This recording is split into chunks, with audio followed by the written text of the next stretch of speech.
Well, welcome. In this video, we're going to talk about solving rational equations and inequalities. We're going to start with the equations. So here's some steps that you can take to solve a rational equation. First, it's important to note that the solutions cannot make the denominator zero. Rational is another word for fractions. So we're going to have an equation with some fractions, and it doesn't count for the left side and the right side to both be undefined. That doesn't count as a solution. So we cannot make the denominator zero because that would give us something undefined. Next, it might be helpful to factor the denominator if that applies. And then the main strategy is we want to multiply both sides of the equation by the least common denominator. This will help us remove the fractions and solve the resulting equation from there. Okay, so let's try this one. This is from your book, number 27. We can't factor the fractions on the left-hand side, but we can factor the denominator on the right-hand side. So I'm going to start by doing that. I think you probably can recognize this as a difference of squares.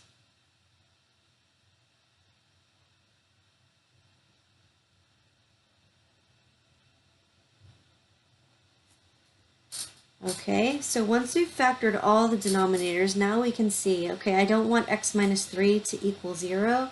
That means x cannot be 3.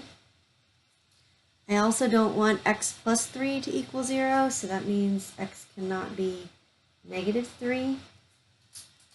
And the same would be true for the right-hand side. So once I finish solving, I get all the way down to the bottom. I always write this in the upper right-hand corner so that I can go back and check and say, okay, did I get 3 or negative 3? And then I know to eliminate those as possibilities for solutions. Okay, so the next step then is to multiply by the least common denominator. If I use both of these, 1x plus 3 and 1x minus 3, I can multiply all three fractions here by that, and that should remove the denominators. So I'm going to do that. To save time, it might look nicer to write it in a different color, maybe off to the side. So I'm going to be multiplying this by, let's put it on the right, x plus 3 and x minus 3. You can think of it over 1 if you need to. Same thing here.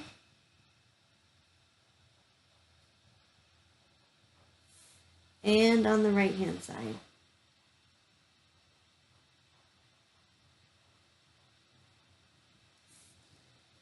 And so I can divide or cancel out each factor 1 for 1.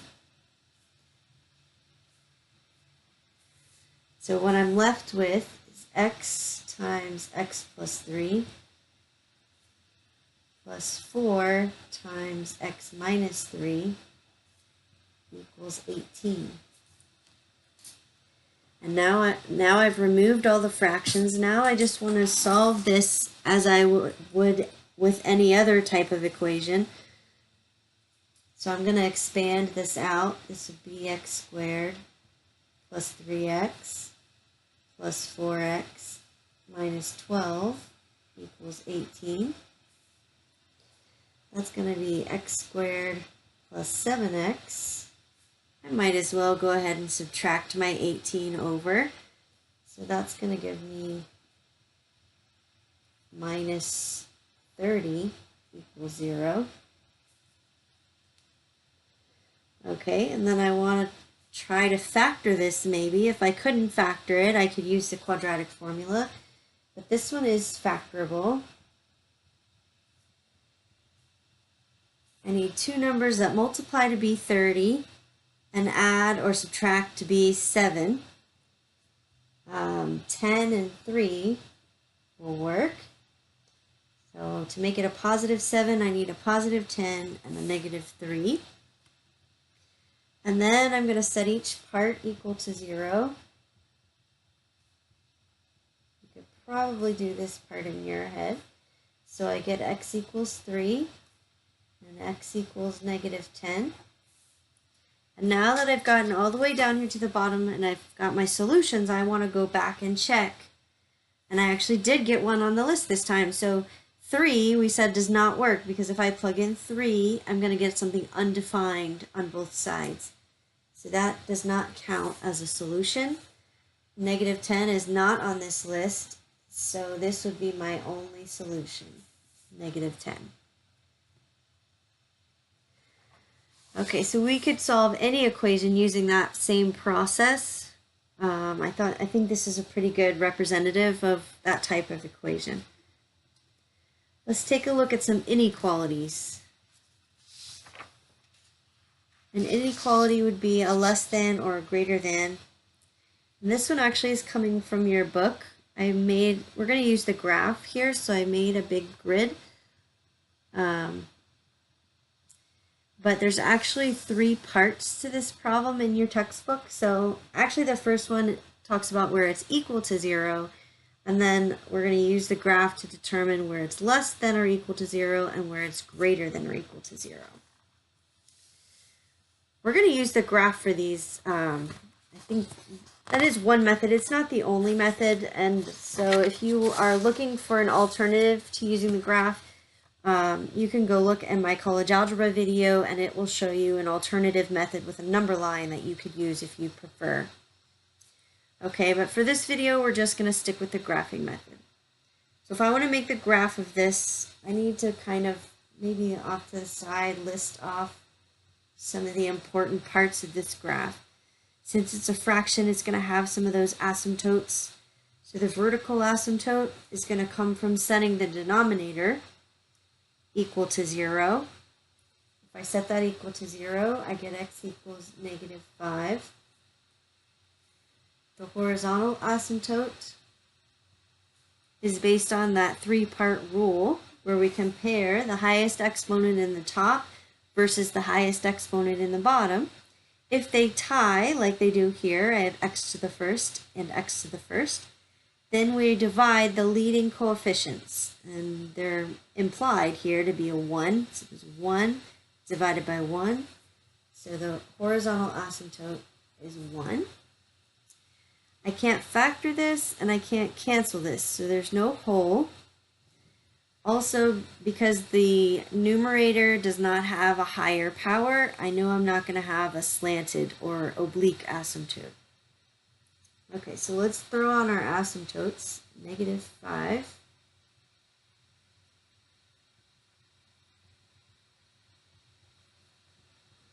And y equals 1.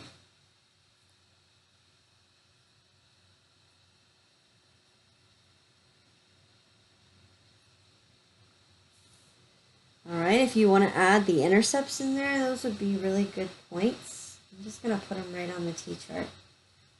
What I usually do is put the vertical asymptote in the middle because I need to make sure I have points on both sides because this graph is divided up into 2 separate curves. So I would normally pick -4, -3, -6, -7. Okay, if you wanted to add the intercepts, the X-Intercept is going to be the point where the numerator is 0, so that's where x is 3. So if I plug in x to be 3, I'll just add that here. The y value will be 0. The y-intercept is the point where x is 0. So if I put in x to be 0, I get -3/5.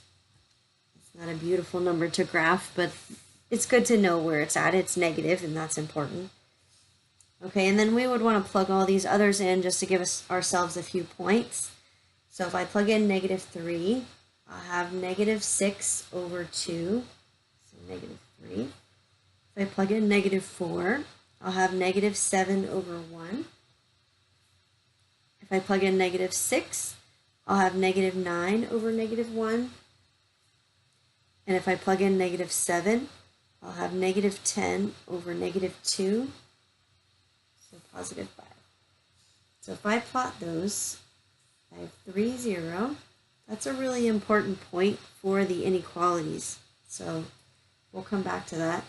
-3, -3.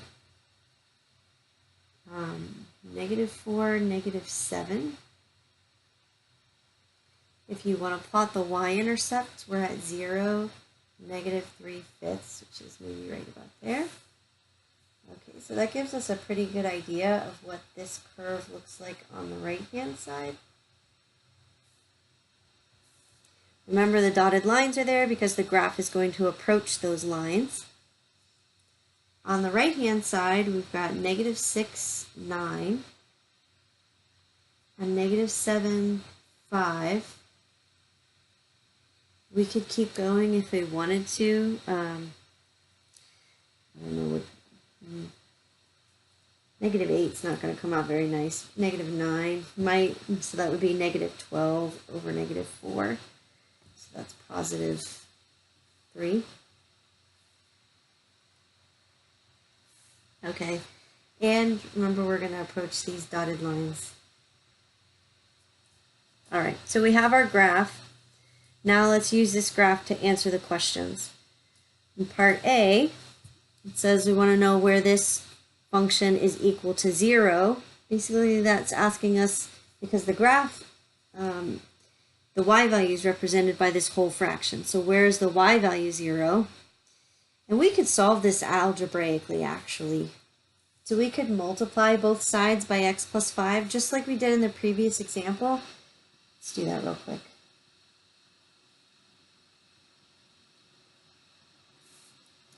0 times anything is still 0. So really that's just going to give me x equals 3.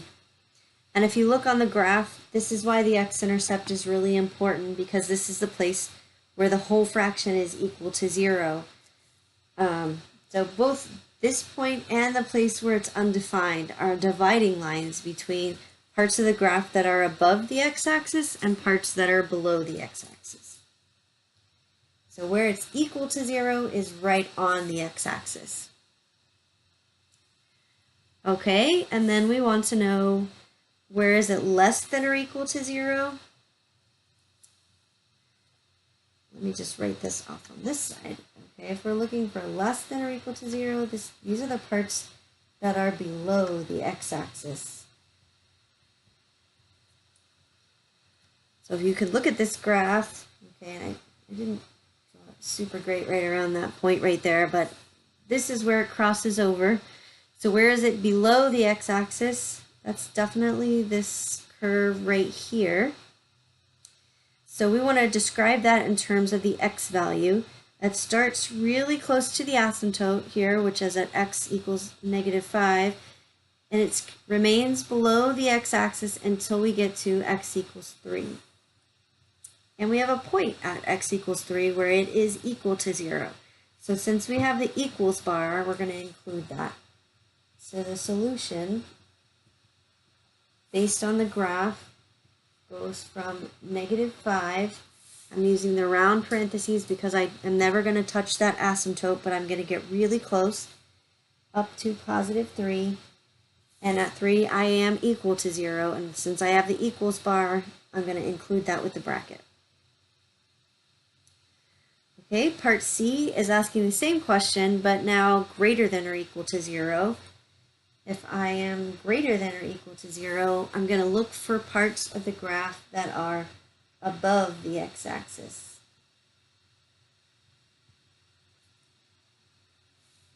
So let's look at the graph.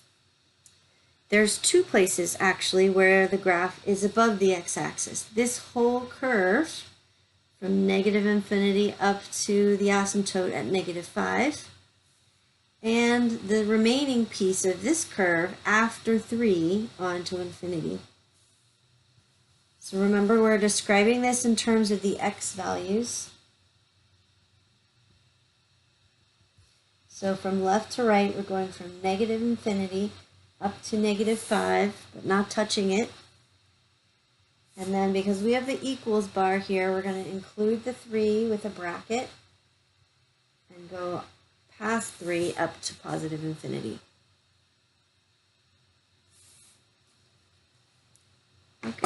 So we can use the graph to help us solve the inequalities by looking above and below the x-axis. I hope that gave you a pretty good picture of that. Let's try another one.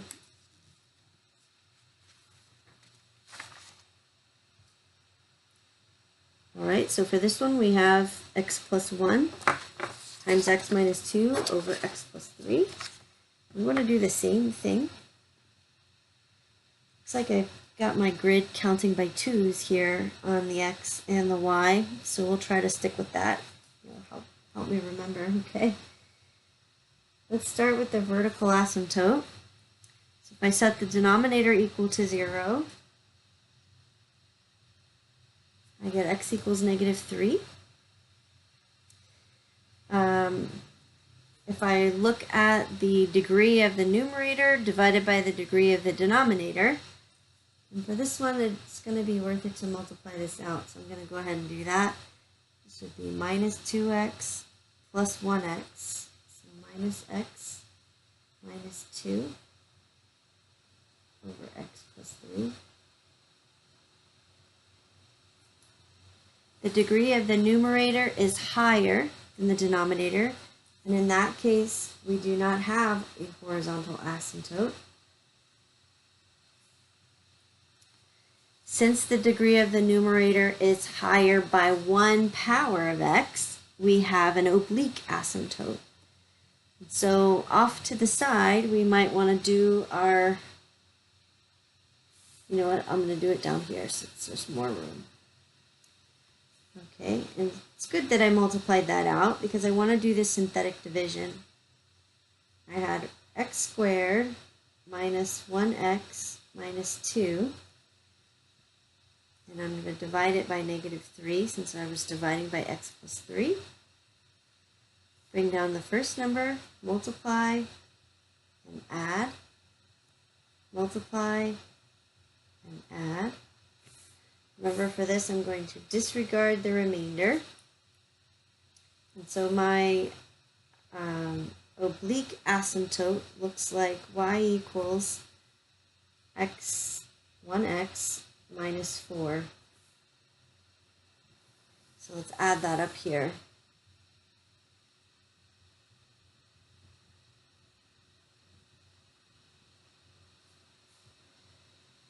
Okay, so let's draw in the asymptotes. If you're using the same page as I am, remember it's marked out by 2's, so we want to put it at -3, which would be right in the middle here.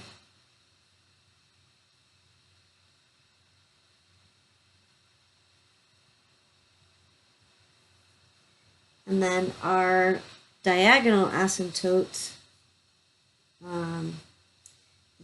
0, -4.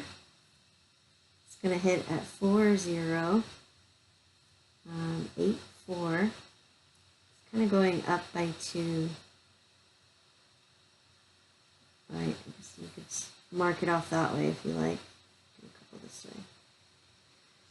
I like to use X's so I don't get confused with the dots I'm putting on the actual graph, since this is just for the asymptote.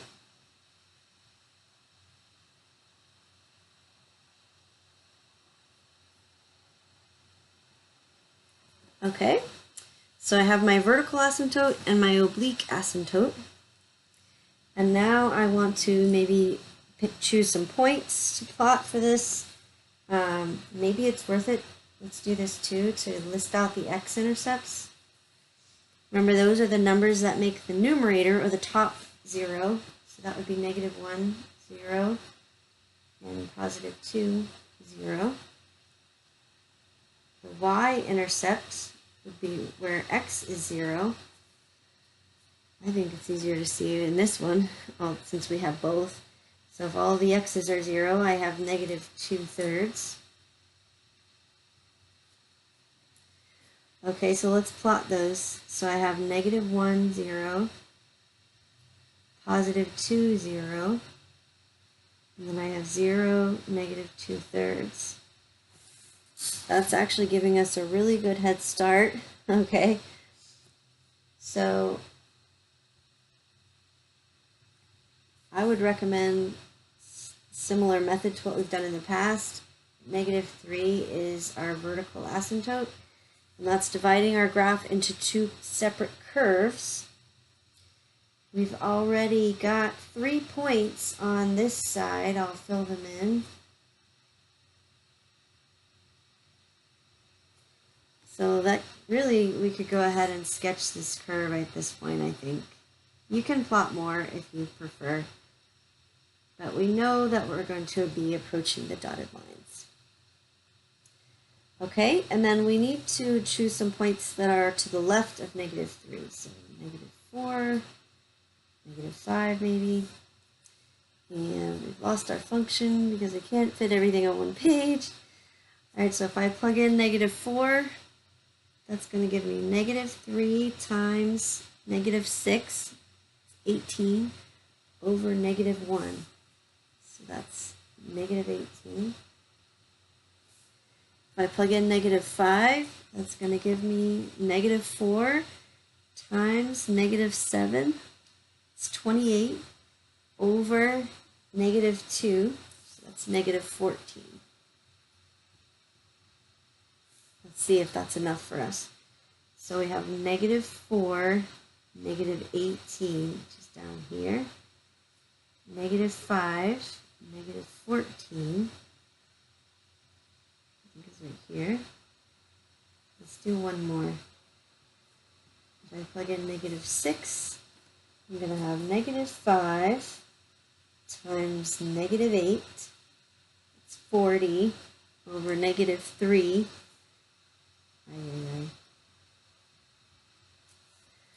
That's what, -13? Maybe we should have gone farther. All right. Let's do, that would be 6, 7. Let's do -8. Or 7. Let's do 7. All right. So that's going to be -6 times -9. That's what, 54 over -4. Is that going evenly? Dang. Okay, we'll just go with this one. -10, 2, 4, 6, 8, 10, 13, 12, 13. All right, we know it's going to approach these dotted lines. It looks like it's making a turn here. Maybe that's good enough.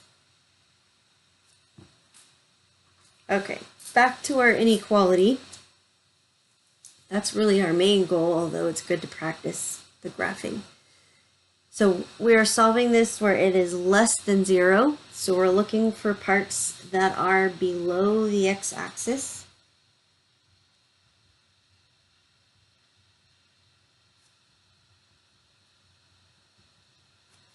This whole curve is below, and this little dip right here in the center is below.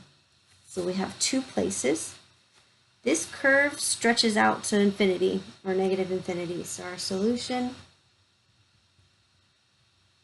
is going to go from -infinity up to the vertical asymptote at -3. It gets infinitely close there, but does not touch.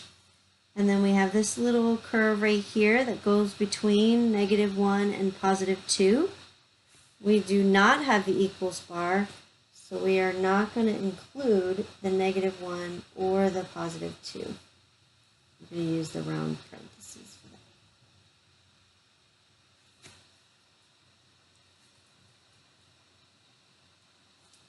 that. All right, let's do one more together.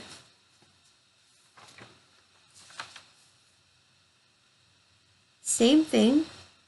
And this time, this is number 66 from your book. This time we have 5 minus x over x squared minus x minus 2.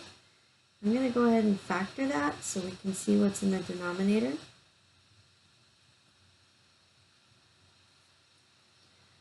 It's going to be a 2 and a 1. And I want a -2 and a +1. This time I have 2 vertical asymptotes. X equals 1, -1, and x equals 2. my horizontal asymptote, this time the degree in the denominator is higher. So that means as x gets really big, the bottom is going to grow faster, and the whole fraction is going to get smaller and smaller and taper off at 0. I can't cancel anything, so I don't have a whole this time, and I don't have the numerator exponent higher, so I don't have an oblique asymptote. So let's put these in. I'm back to units of 1 here, as far as this scale goes.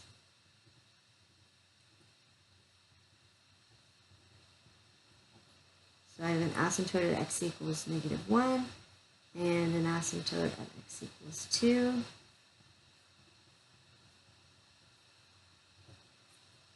And my horizontal asymptote is right here on the the x-axis.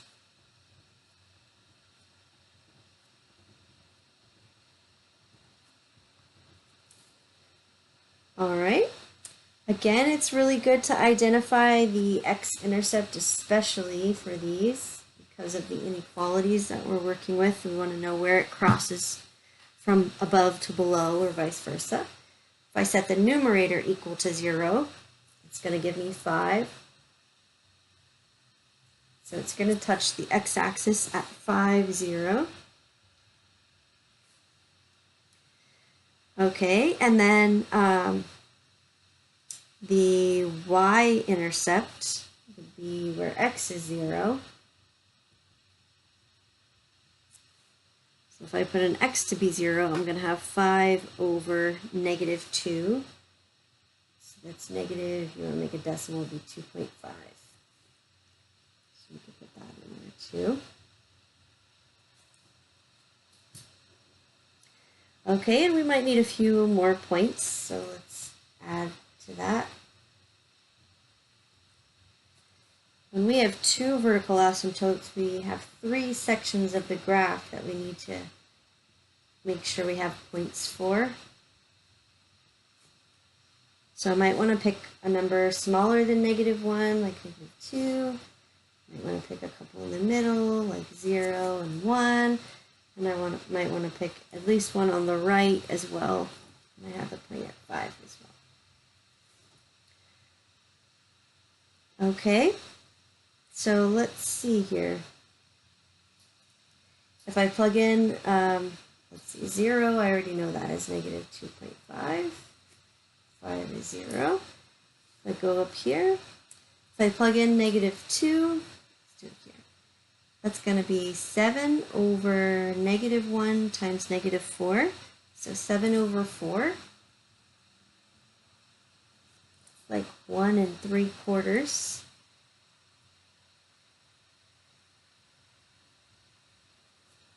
Okay, let's add one more. Let's do -3. If I plug in -3, I'm going to have 8 over -2 times -5. So 8 over 10. 0.8. Just under 1. Okay, and I'm going to go ahead and sketch that curve because I know it's going to hug these dotted lines. It's going to look sort of like that. All right, in the middle, I have my y-intercept. If I were to plug in 1, that's going to give me 4 over 2 times -1. So that'll be -2.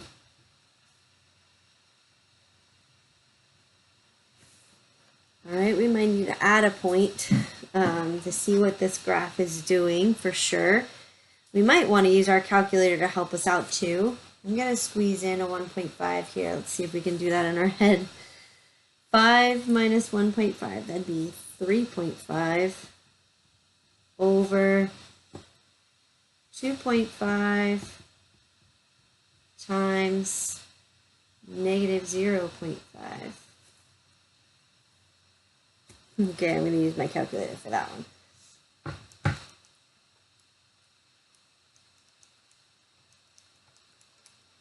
That'll be -2.8. Okay, and that's 1.5. So 1.5 -2.8 is about right there. So I think this curve approaches the dotted lines and does kind of a U shape. All right, let's do a couple points on the right before we fill that in. I'm going to use my calculator to check myself this time.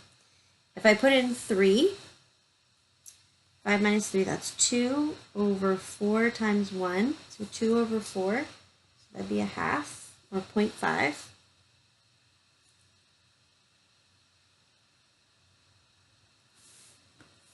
I may want to put a number after 5 since it looks like it's going to cross over right there. If I put in 6, sorry for all the moving around, 5 minus 6, that'd be negative 1 over 7 times 4. That's really small. Okay. I tell you what, let's put this one in our calculator just to make sure we got it right. When you type it in, you do need to use a good number of parentheses. The more parentheses, the safer, right? So I always put a giant parentheses around the denominator, kind of like that. And then I'll put the individual x plus 1 times x minus 2.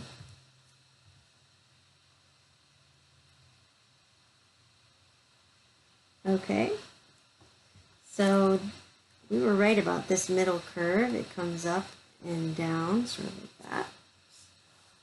Sorry.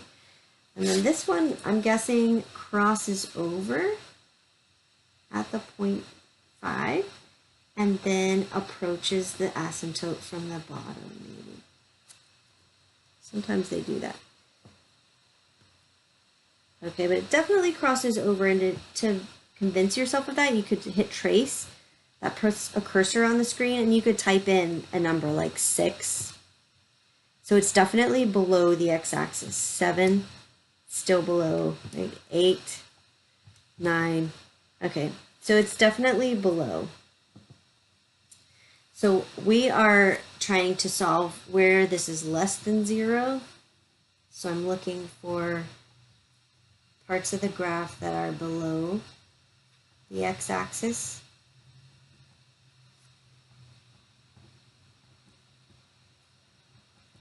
So that's not the left-hand side. The whole middle works. And then from 5 on, I'm going to be below. So in the middle, I'm going from -1, which I'm not touching, up to +2, also not touching. And then I'm starting at 5. Since I don't have the equals bar, I'm not going to include that. So round parentheses from 5 up to infinity.